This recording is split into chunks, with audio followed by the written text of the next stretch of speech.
Earrings और knows piers तो हम बचपन से देखते आ रहे हैं, लेकिन belly button piercing, eyebrow piercing, lip piercing, क्या ये सिर्फ फैशन है या फिर दीन के साथ साथ एक सीरियस कॉन्फ्लिक्ट? क्या इस्लाम हर नई ट्रेंड को मना करता है या फिर इस्लाम जीनत और हया के दरमियान कोई गहरा बैलेंस सिखाता है? आज इस सवाल का जवाब सिर्फ जायज़ या नाजायज़ में नहीं बल्कि हिकमत, फितरत और पहचान के साथ समझेंगे मेरे इस वीडियो के जरिए। बिस्मिल्लाहिर्रहमानिर्रहीम। अस्सलाम वालेकुम मेरी प्यारी बहनों और भाइयों।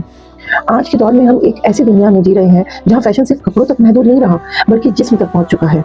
सोशल मीडिया, सेलिब्रिटीज, इन्फ्लुएंसर्स, हर जगह बॉडी पियर्सिंग को सेल्फ एक्सप्रेशन, कॉन्फिडेंस और मॉडर्न होने की निशानी बताया जा रहा है। और यहीं से मुस्लिम खवातीनों के दिल में एक सवाल जरूर उठता है कि क्या इस्लाम में ये सब अलाउड है? इस्लाम औरत को कैद करने के लिए नहीं आया बल्कि उसे इज्जत, वकार और पहचान देने के लिए आया है। इस मसले पर जब हम फिका और उलमा की रहनुमाई देखते हैं तो हमें एक बात बहुत क्लियर हो जाती है और इसका हमें बैलेंस में जवाब भी मिलता है, जिसे मुफ्ती मोहम्मद इब्न आदम अल-खौथरी ने वाज़े तौर पर बयान किया है। सबसे पहले हम ये समझते हैं कि इस्लाम ने औरत की जीनत को बिल्कुल मना नहीं किया, बल्कि इस्लाम के आने से पहले भी औरत अपने कान छेदती थी, बाली पहनती थी और रसूलुल्लाह सल्लल्लाहु अलैहि वसल्लम के दौर में भी ये चीजें मौजूद थी। इसी वजह से फुकाहा का इस पर इत्तेफाक है कि कान छेदना जायज है, क्योंकि ये औरत की फितरी जीनत है और शराफत के दायरे में आती है। इसी तरह नाक छेदना भी कई मुस्लिम माशरों में रिवाज रहा है, खासकर साउथ एशिया और अरब कल्चर्स में, इसलिए उसे भी जायज कहा गया। लेकिन जब बात आती है बेली बटन्स, लिप्स, आईब्रोज, चीक्स या जिस्म के दूसरे हिस्सों की पियर्सिंग की, तो यहाँ इस्लाम एक बाउंड्री ड्रॉ करता है। क्यों? इसलिए नहीं कि इस्लाम मॉडर्न होने से डरता है, बल्कि इसलिए कि इस्लाम हर चीज को फितरत, हया और पहचान के लेंस से देखता है। उलमा ये कहते हैं कि इस किस्म की पियर्सिंग ना तो शरीफ औरत की जीनत में शामिल रही है और ना ही मुस्लिम माशरे का हिस्सा। ये ज्यादातर उन कल्चर्स और फैशन से आई हैं जो गैर मुस्लिम पॉप कल्चर, सेलिब्रिटीज और रिबेलियस लाइफस्टाइल से जुड़ी होती है।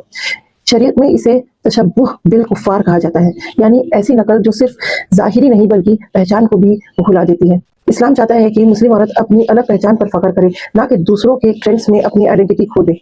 इसके साथ एक और इम्पोर्टेंट पहलू भी है जो अक्सर इग्नोर कर दिया जाता है, जिस्म को नुकसान पहुंचाना। बेली बटन या फेशियल पियर्सिंग सिर्फ एक नीडल का चुभना नहीं होता, बल्कि इन्फेक्शन, स्कार्स और अननेसेसरी पेन का सबब भी बनते हैं। फिका की जुबान में इसे मुथला भी कहा जाता है, यानी अपने जिस्म को जानबूझकर तकलीफ देना, और इस्लाम में अपने आप को नुकसान पहुंचाना जायज नहीं है। यहाँ एक बहुत खूबसूरत बात समझने वाली है। इस्लाम कहता है तुम खूबसूरत बनो लेकिन अपनी हया के साथ, तुम सजो लेकिन अपनी पहचान के साथ, तुम मॉडर्न रहो लेकिन अपनी रूह को कीमत पर मत बेचो। इसलिए जब कोई मुस्लिम औरत पूछती है कि क्या मैं बेली बटन पियर्सिंग करा सकती, तो जवाब सिर्फ एक फिकही फतवा नहीं होता बल्कि एक रहनुमाई होता है। जो चीज इस्लाम ने जीनत के दायरे में रखी है, जैसे कान और नाक, वो जायज है। जो चीज सिर्फ फैशन, नकल और जिस्म को नुकसान देने पर मबनी हो, उससे बचना ही बेहतरी है। आखिर में बात सिर्फ पियर्सिंग की नहीं बल्कि इस सवाल की है कि मैं अपनी कीमत किससे डिफाइन कर रही हूँ, अल्लाह के नजदीक या दुनिया के ट्रेंड के नजदीक। इस्लाम औरत को ये यकीन देता है कि उसकी खूबसूरती उसके ईमान, उसके हया और वकार में है, और जब औरत अपनी पहचान पर